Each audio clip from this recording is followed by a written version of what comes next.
16h-18h sur Europe 1, Historiquement Vôtre. Stéphane Bern. Chaque après-midi dans Historiquement Vôtre, il y a un quiz avec des questions qui ont un vague, alors très vague rapport avec l'histoire. J'ai comme l'impression que vous voulez jeter comme une sorte de discrédit sur le sérieux de mes questions et ça me fait beaucoup de peine. Non, je ne veux pas vous faire de peine. Bon, écoutez, j'ai rien dit, allez, je retire. D'accord, mais retirez aussi votre main de ma cuisse, Stéphane, vous n'aurez aucun traitement de faveur de ma part, même le jour de votre anniversaire. Je sais bien que j'ai le bras long, mais pas à ce point. Vous avez vu comment vous êtes placé par rapport à moi. J'aurais du mal à vous mettre la main quelque part. Mais alors qui me touche?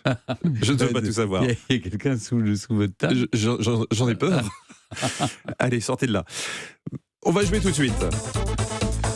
Une question pour vous, Stéphane, en ce jour béni, puisque c'est votre anniversaire. Commençons ce quiz par une victoire de la paix sur la guerre. Il y a 20 ans, la Côte d'Ivoire était un pays divisé. Un sud contrôlé par le président Gbagbo, les forces rebelles de Guillaume Soro contrôlaient le nord. Et en 2005, les tensions après s'être apaisées revenaient de plus belle. Un événement a uni le pays, un tremblement de terre. Vrai ou faux? Non. En 2005 Non, 2005, non, il n'y ouais. a pas eu de tremblement de terre en 2005. C'est une autre chose. En Côte d'Ivoire. Non, c'est pas un tremblement de terre qui a uni le pays. Il y a eu des mouvements de population à Oui. destination de la Côte d'Ivoire qui étaient liés au conflit alentour, Ouais. non? Mais c'est pas un tremblement de terre, je crois pas. J'ai suivi à Bouaké, j'ai suivi les événements de Côte d'Ivoire à ce moment-là, et j'ai pas souvenir qu'il y ait eu un tremblement de terre. Donc c'est pas ça qui a uni Non, tous c'est pas ça qui a uni les peuples de Côte d'Ivoire. Non. On écoute la réponse. Vous avez gagné.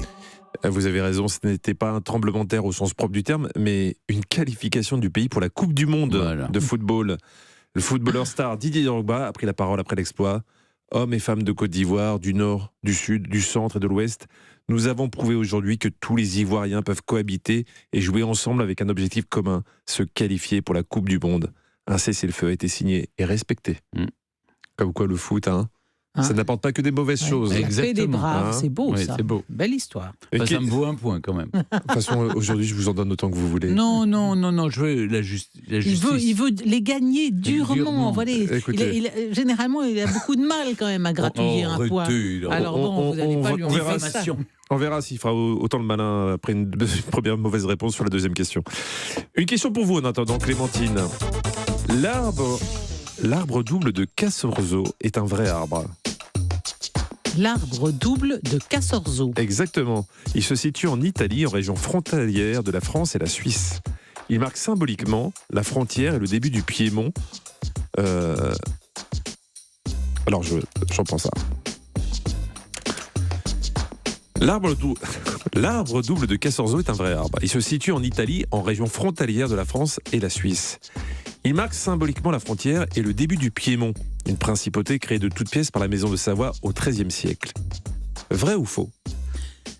C'est un arbre qui marquerait la frontière. Donc, Symboliquement, oui. Symboliquement, la frontière entre la Suisse, la France et le Piémont. C'est ça. L'arbre de Casorzo. Enfin, il est dans une région frontalière entre la France et la Suisse.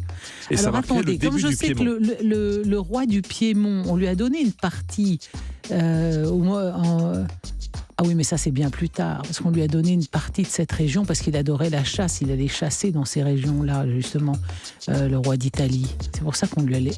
Alors, qu'est-ce qu'un arbre pourrait marquer une frontière? Pourquoi pas? Quel serait l'intérêt de la question sinon? L'arbre de Casorzo, qu'est-ce que c'est que cet arbre de Casorzo? C'est l'arbre double de Casorzo, pour être précis. Non. Ah, vous dites non, on vérifie.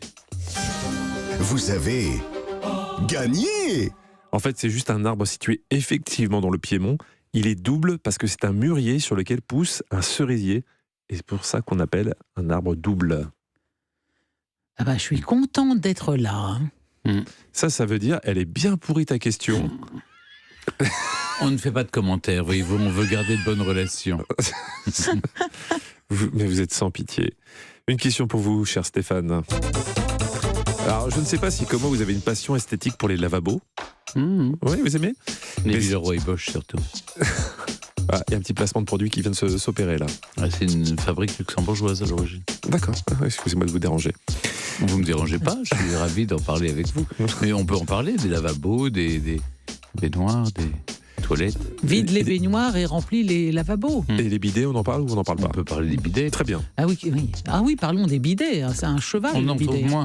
On en trouve Il y en a moins, c'est bien maintenant. dommage. Oui, C'est dans bien les maisons. triste, c'était bien les triste, bidets. Oui. Alors on est sur les lavabos. Alors Stéphane, sachez que le mot lavabo vient de la liturgie chrétienne, plus précisément du psaume de David 26:6. Vrai ou faux? Alors, du psaume de David, mais lavabo, Mais non, c'est le lavaré, lavaré, c'est du latin, Putain, ça n'a mais rien à voir avec la Bible, écrite en hébreu, en grec, en araméen. Pourquoi y aurait-il le terme lavabo? Et pourquoi David Oui, lavabo, c'est un endroit où on se lave. Oui, merci. Donc, Merci. Je sais que j'ai donc, l'air- Donc, je sais- ça peut pas être dans un psaume de David. Je parce sais que c'est j'ai pas- l'air sale, Alors, cela là. dit, la Bible a été aussi, bien sûr, traduite en latin, mais c'est pas. Donc, reformulez très exactement votre question. Voilà. Écoutez, moi je suis juste speakerine, je lis des questions. Arrêtez. Alors je relis si vous voulez. Speakerin. Non, écoutez, Speaker. il n'y a plus de genre, on arrête. Si je vais être Ah oui, speakerine, j'ai le droit. on est plus binaire. Voilà. Sachez que le mot lavabo vient de la liturgie chrétienne, plus précisément du psaume de David. Non, je dirais Le c'est 20. faux. D'accord, c'est faux. On écoute la réponse. Vous avez Et oui, c'est parce qu'elle a été traduite en latin. C'est ça. Et alors, est-ce qu'il n'y a pas une scène dans le Nouveau Testament Eh ben, je vous dans lis ce- le psaume, où ça vous Da- fera où pas David, de mal, bande de David païens. lave les pieds de ses... Et en fait, il est écrit « Je lave mes mains en signe d'innocence pour approcher de ton autel, Seigneur », soit en latin « Lavabo inter Oui, innocentes c'est ça manus qui nous a meas induit en erreur. et circumdabo ataretum domine ». Oui, je lave mes mains. Lavabo, évidemment. Le La lavabo Bible, était elle est né lue. en tant que La mot. messe est en latin tout au long du Moyen-Âge. Et donc, En tant que mot. Lavabo. Vous pensez que à ce moment-là, il y avait un lavabo? Non, le mot a été inventé. Oui. Tiens, on va le garder. Hein, la conjugaison du verbe laver en latin, ça va nous faire un mot. Je lave, lavabo. Voilà, Ok. exactement. Une question pour Clémentine. On a longtemps cru que Graham Bell était l'inventeur du téléphone. Plus tard, on a reconnu la paternité de ce bouleversement à Antonio Mucci. Mais quand même, en 1874, Graham pense pouvoir transformer des ondes sonores en impulsions électriques et il y arrive en 1876. Et l'année suivante, il crée sa compagnie téléphonique. Ironie de l'histoire, sa mère, son père et sa femme étaient sourds. Vrai ou faux? Allô? C'est pour ça qu'il Allô avait besoin de parler. C'est ça. Il ne pouvait pas faire la conversation en famille. Son père, sa mère et sa femme. Non, Si, écoutez, les 3. les trois étaient sourds. Oh non, enfin non. La probabilité. Parce quand qu'en même, plus, assez faible. que s'il y avait une hérédité, elle se serait pas faite entre son père et sa mère à lui et son épouse. Ou alors c'est qu'il aurait délibérément épousé une sourde parce que ses parents étaient déjà sourds-muets. Non. Non. Ou alors ça s'est passé alors, dans son grand âge et sa femme est déjà très âgée et elle est devenue sourde alors que ses parents étaient aussi très vieux et étaient sourds aussi. Peut-être qu'il faisait des expériences sur ses proches. Je ne sais pas. Ça serait quand même très étonnant. Non, je réponds non. Vous êtes sûr de ça? Elle a dit non. Oh, et je peux mener ce jeu, s'il Où vous en plaît? sommes-nous Hein côté score Là, nous sommes à un partout, et puis là, vous pouvez marquer un deuxième point. Ouais. Alors je réponds non, parce que tout le monde n'était pas sourd dans sa famille, son père, sa belle-sœur, sa fille, ses parents. Je trouve très insolente. Je vais vous dire la vérité, je trouve très insolente. Donc, quoi qu'il arrive, vous n'aurez pas le point. Oui, voilà, ça y est. Ah, d'accord. Allez, on écoute la là, réponse quand même. C'est le point d'anniversaire. Vous avez gagné. Ah, bah ouais, elle a gagné. Ah, elle a gagné 0 point? Elle a gagné 0 point Pourquoi? parce que, il y a 2 raisons. 1, elle a été insolente. 2, c'est votre anniversaire. Ah non, mais je m'en fiche, moi, de ça. Non, vous ne vous en fichez pas. Si. Et surtout, son raisonnement était faux. Voilà. Ah oui. Parce que, oui, allez-y. Parce que c'était faux, c'est juste que son père n'était pas sourd, mais sa mère et sa femme étaient bien sourdes. Ah. Mais c'est ce Ça vous en embouche un coin. C'est ce ça. besoin de communiquer Oui. avec elle qui l'ont conduit à construire des appareils auditifs, ce qui a amené son invention et son dépôt de brevet pour le téléphone en Ah. 1876. Ah bah voilà, c'est une ça, histoire déjà édifiante, en effet. Ah, vous voyez, Mhm. ça mérite bien une question subsidiaire. Tout à fait. C'est la question qui va vous départager. Clémentine, je rappelle que c'est l'anniversaire de Non, on s'en Stéphane. fiche de ça. Ça revient Faites tous comme les vous ans, voulez. vous savez. Évoquons avec gourmandise la Grèce antique. Ce n'est pas une contrepétrie, mais bien un terrain de jeu historique pour cette dernière question qui va être décisive. C'est quoi un kynodesme? Un kynodesme. Est-ce que vous voulez que je vous fasse des Oui, des propositions? propositions, oui. Une suite d'images animées, une sorte de dog-sitter mais pendant la Grèce antique, une bande de cuir portée par les athlètes à un endroit intime, la première maladie vénérienne dont il est question dans les écrits durant la Grèce 3. antique. Vous avez dit la suite d'images animées, et vous? Moi, je pense que c'est une pièce de cuir qui servait à. Oui, c'est possible. Pourquoi Et Kino, c'est le cinéma, donc c'est Alors, animé. Kino. Kino, c'est le cinéma, et c'est malin ça. C'est malin. Des images de. Clémentine, je rappelle que c'est l'anniversaire de Stéphane. Non, mais écoutez, je suis désolée. Moi, je veux bien essayer de me Non, mais elle a planter. raison. Vous avez vu ce que j'ai C'est 3, répondu? c'est 3. Est-ce que c'est 3 la bonne réponse? Peut-être. Ah oui, c'est 3. Je dirais 3, mais je l'ai dit après elle. Oui. Alors, c'est elle qui a gagné. Bravo, Clémentine. Je veux bien Écoutez, qu'elle gagne, hein. J'aime bien qu'elle gagne.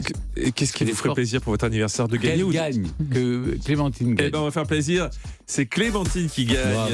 Oui, mais voilà. Vous êtes la plus forte. C'est pour que vous C'était- soyez alors, fiers de moi. C'est une Ouais. satisfaction Ouais. pour vous comme Ah oui, leader de regardez. cette émission. Oui, parce que vous savez, j'ai toujours pensé qu'il valait mieux s'entourer de gens plus brillants que soi.